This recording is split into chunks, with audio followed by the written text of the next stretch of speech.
Hello my dear students, welcome to EduZone Commerce platform.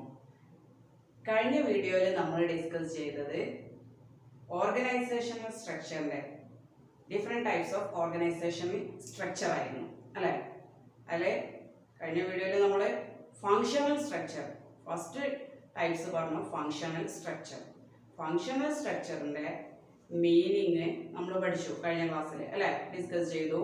Then advantages of functional structure, disadvantages of functional structure. ഇതിനു ശേഷം നമ്മൾ which organization suitable for functional structure, ഏതെല്ലാം organisation ആണ് functional structure suitable ആയതിനെ കുറിച്ചിട്ടും നമ്മൾ കഴിഞ്ഞ വീഡിയോയിൽ discuss ചെയ്തു. ക്ലിയർ? ഇന്നത്തെ വീഡിയോയിൽ നമ്മൾ ഡിസ്കസ് ചെയ്യാൻ പോകുന്നത് ഡിവിഷണൽ സ്ട്രക്ചറിനെ കുറിച്ചിട്ടാണ്. പേരിലൂടെ തന്നെ നമുക്ക് മനസ്സിലാക്കാൻ ഡിവിഷണൽ സ്ട്രക്ചർ, അതിന്റെ മീനിങ്, ഡിവിഷണൽ സ്ട്രക്ചറിന്റെ meaning, advantages, disadvantages, suitability of divisional structure, then difference between functional and divisional structure, ഇതിനൊക്കെ കുറിച്ചിട്ടാണ് ഇന്നത്തെ വീഡിയോയിൽ നമ്മൾ ഡിസ്കസ് ചെയ്യുന്നത്. അപ്പോൾ divisional structure means it is an organisational design. ഓർഗനൈസേഷൻ്റെ ഒരു ഡിസൈൻ ആണ് in which there is separate division for different product.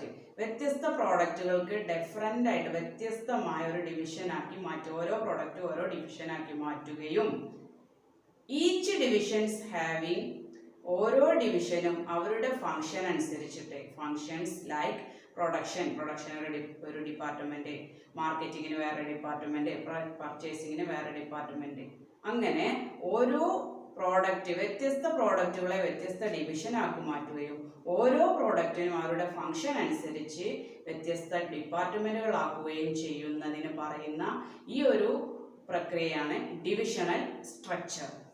Okay, അപ്പോൾ divisional structure means it is an organisational design in which there is separate division for different product, each division having functions like production, marketing, purchasing, etc.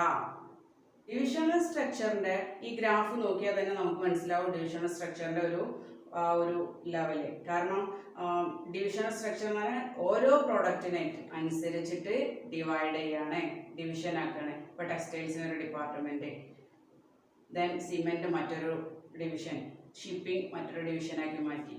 ഈ ഓരോ ഡിവിഷനും വ്യത്യസ്ത അവരുടെ function അനുസരിച്ച് മാറ്റം വരുത്തി. Production, finance department, marketing, purchase, personnel, അങ്ങനെ department ആക്കി മാറ്റം വരുത്തി.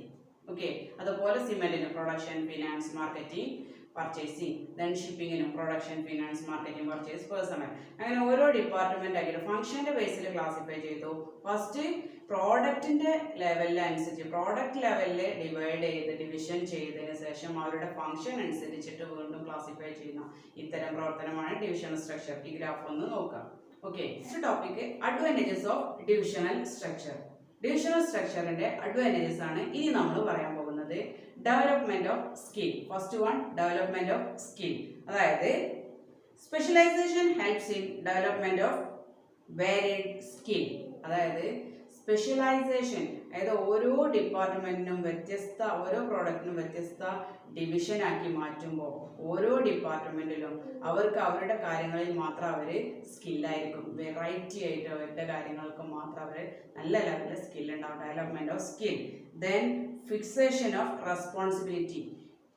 അതുകൊണ്ടുള്ള ഗുണം എന്താ?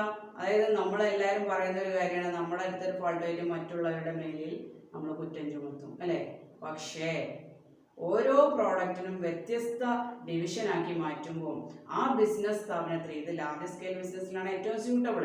അപ്പൊ അത്തരം ബിസിനസ് സ്ഥാപനത്തിൽ ഏത് പ്രോഡക്റ്റിനാണോ ഫാൾട്ട് വന്നത്, അപ്പോൾ റെസ്പോൺസിബിലിറ്റി പെട്ടെന്ന് ഫിക്സ് ചെയ്യാൻ പറ്റും. ആരടുത്താണോ ഫാൾട്ട് വന്നത് നമുക്ക് കണ്ടുപിടിക്കാൻ എളുപ്പമാണ്. Fixation of responsibility.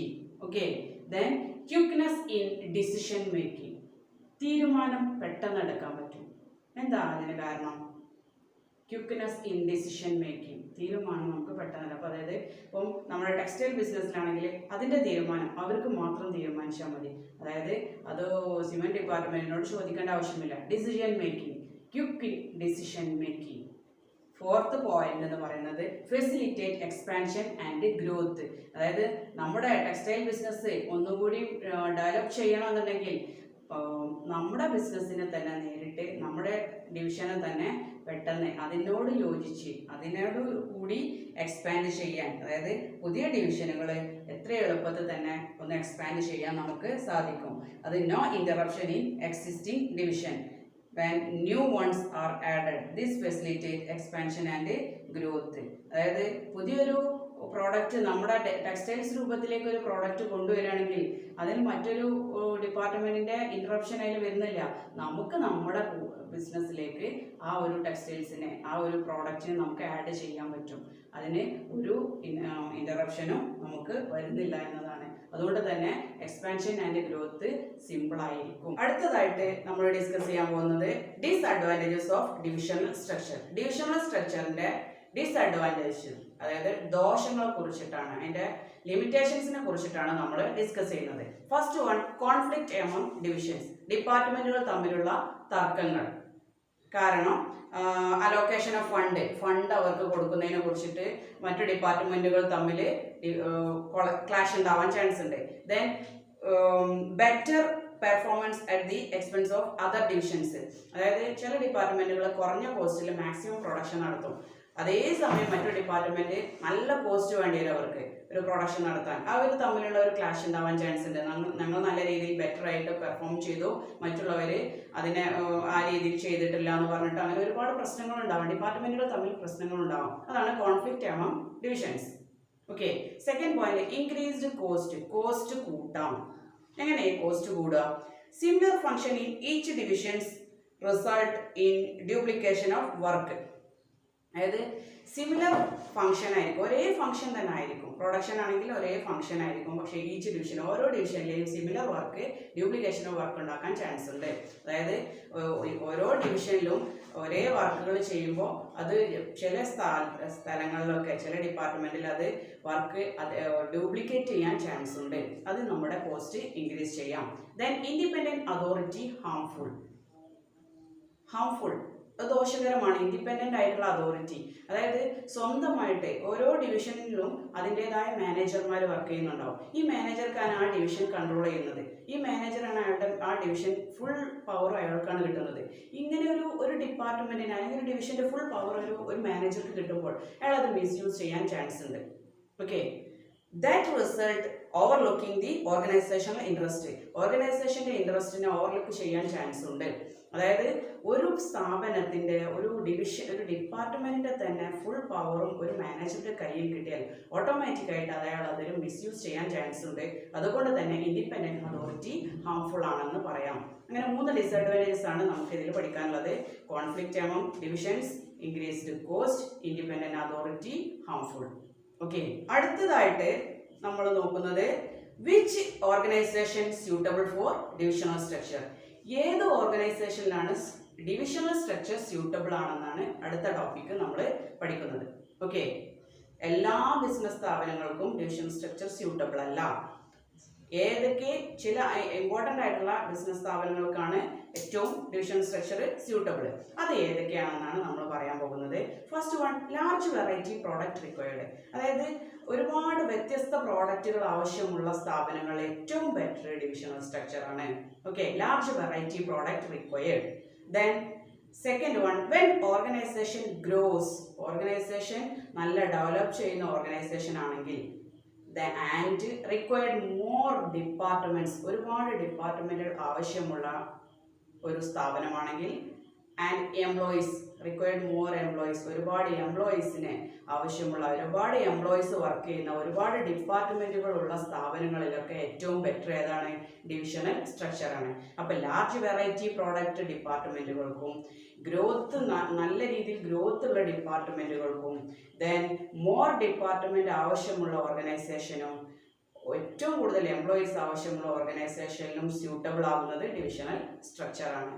ഓക്കെ, ഇതാണ് നമ്മൾ സ്യൂട്ടബിലിറ്റി ഓഫ് ഡിവിഷണൽ സ്ട്രക്ചറിൽ പഠിക്കുന്നത്. അപ്പോൾ ഈ വീഡിയോയിൽ നമ്മൾ ഫങ്ഷണൽ സ്ട്രക്ചറും ഡിവിഷണൽ സ്ട്രക്ചറും ഒക്കെ നമ്മൾ പഠിച്ച സ്ഥിതിക്ക് സ്വാഭാവികമായിട്ട് എന്ത് വേണ്ടി വരും? ഈ 2 ഡിവിഷനുകൾ തമ്മിലുള്ള ഡിഫറൻസ് പഠിക്കണം. അത് നമുക്ക് പല ക്വസ്റ്റ്യൻ പേപ്പറിലും വന്ന ക്വസ്റ്റ്യൻ ആണ്. Difference between functional and divisional structure. Functional സ്ട്രക്ചറും ഡിവിഷണൽ സ്ട്രക്ചറും. Difference between functional and divisional structure. അതാ ഇതുപോലെ മൂന്ന് ഗ്രാഫ്, ഒരു ഗ്രാഫ് രൂപത്തിൽ ഒരു കോളം ബേസിൽ ഇതുപോലെ വരച്ച് എഴുതിയാൽ ഏറ്റവും ഫുൾ മാർക്ക് നമുക്ക് സ്കോർ ചെയ്യാൻ പറ്റും. അത് ഈ രൂപത്തിൽ പഠിച്ച ഏറ്റവും സിമ്പിൾ രൂപത്തിലാണ് ഞാനിവിടെ എക്സ്പ്ലെയിൻ ചെയ്യുന്നത്. ഓക്കെ, മൂന്ന് കോളം, അതായത് ബേസിസിന്റെ ഒരു കോളം, ഫങ്ഷണൽ സെക്കൻഡ് കോളത്തിൽ ഫങ്ഷണൽ സ്ട്രക്ചർ, തേർഡ് കോളത്തിൽ divisional structure. Okay, basis, functional structure, divisional structure. ബേസിലെ ഒന്നാമത്തത് ഫങ്ഷൻ. ഫങ്ഷൻ ബേസിൽ എന്തൊക്കെ ഡിഫറൻസ് ആണുള്ളത്? ഫങ്ഷൻ ബേസിൽ ബേസ്ഡ് ഓൺ ഫങ്ഷൻ ആണ് ഫങ്ഷണൽ സ്ട്രക്ചറിൽ. അടുത്തതിലോ ഡിവിഷണൽ ബേസിലോ, അവിടെ നമ്മൾ ഡിവിഷണൽ സ്ട്രക്ചറിന്റെ മീനിങ് പഠിച്ചപ്പോൾ പറഞ്ഞിട്ടുണ്ട് ബേസ്ഡ് ഓൺ പ്രോഡക്റ്റ് ലൈൻ. പ്രോഡക്റ്റിന്റെ ബേസിലാണ് അവിടെ ഫങ്ഷൻ ചെയ്യുന്നത് അല്ലെ, സപ്പോർട്ടഡ് ബൈ ഫങ്ഷൻ ആണ്. Okay, then second specialization. Specialization ബേസിൽ എങ്ങനെ ഡിഫറൻസ് ഉള്ളത്? ഫസ്റ്റ് ഫങ്ഷണൽ സ്ട്രക്ചറിലെ ഫങ്ഷൻ ആണ് അവിടെ സ്പെഷ്യലൈസ് ചെയ്യുന്നത്. ദെൻ ഡിവിഷണലോ പ്രോഡക്റ്റ് ആണ് അവിടെ സ്പെഷ്യലൈസ് ചെയ്യുന്നത്. Okay, third one responsibility. എങ്ങനെയാണ് റെസ്പോൺസിബിലിറ്റി എളുപ്പത്തിൽ ആർതാണോ തിരിച്ചറിയാൻ പറ്റുന്നത്?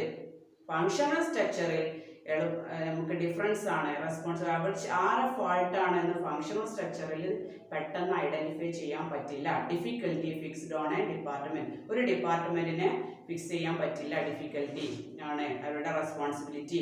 Then easy to fix particular department. അതായത് ഒരു പ്രോഡക്റ്റ് മാർക്കറ്റിൽ ഡിമ്മായാൽ, ഒരു പ്രോഡക്റ്റിന് എന്തെങ്കിലും ഫോൾട്ട് വന്നാൽ നമുക്ക് ഓട്ടോമാറ്റിക് പെട്ടെന്ന് നമുക്ക് ഐഡന്റിഫൈ ചെയ്യാം അത് ആ പ്രോഡക്റ്റിന്റെ ഫോൾട്ട് ആണെന്ന്. അതാണ് പറയുന്നത് responsibility easy to fix on a particular department. Then fourth point managerial development. Managerial development ഏറ്റവും എളുപ്പമുള്ളത് ഡിവിഷണലും ഫങ്ഷണലിലെ മാനേജീരിയൽ ഡെവലപ്മെന്റ് ഡിഫിക്കൽട്ട് ആണ്. ഓക്കെ, ഫങ്ഷണൽ ഡിപ്പാർട്ട്മെന്റിലെ മാനേജീരിയൽ ഡെവലപ്മെന്റ് ഡിഫിക്കൽട്ട് ആണ്, ഡിവിഷണൽ സ്ട്രക്ചറിൽ ഈസി ആണ്. ഓക്കെ, നമ്മൾ ഇന്നത്തെ വീഡിയോയിൽ എടുത്ത ടോപ്പിക് ഒരു കൺക്ലൂഷൻ ആയിട്ട് നമ്മൾ പറയാൻ പോവുകയാണ്. ഡിവിഷണൽ സ്ട്രക്ചർ എന്താണെന്നാണ് നമ്മൾ ഇന്നത്തെ വീഡിയോയിൽ ഡിസ്കസ് ചെയ്തത്. മീനിങ് ഓഫ് ഡിവിഷണൽ സ്ട്രക്ചർ, പിന്നെ advantages of divisional structure, divisional സ്ട്രക്ചറിന്റെ ഗുണങ്ങൾ, പിന്നെ disadvantages of divisional structure, then suitability of divisional structure, which organization is suitable for divisional structure. Okay, then last difference between functional structure and divisional structure. Okay, എല്ലാവർക്കും മനസ്സിലായെന്ന് വിചാരിക്കുന്നു. Okay, thank you.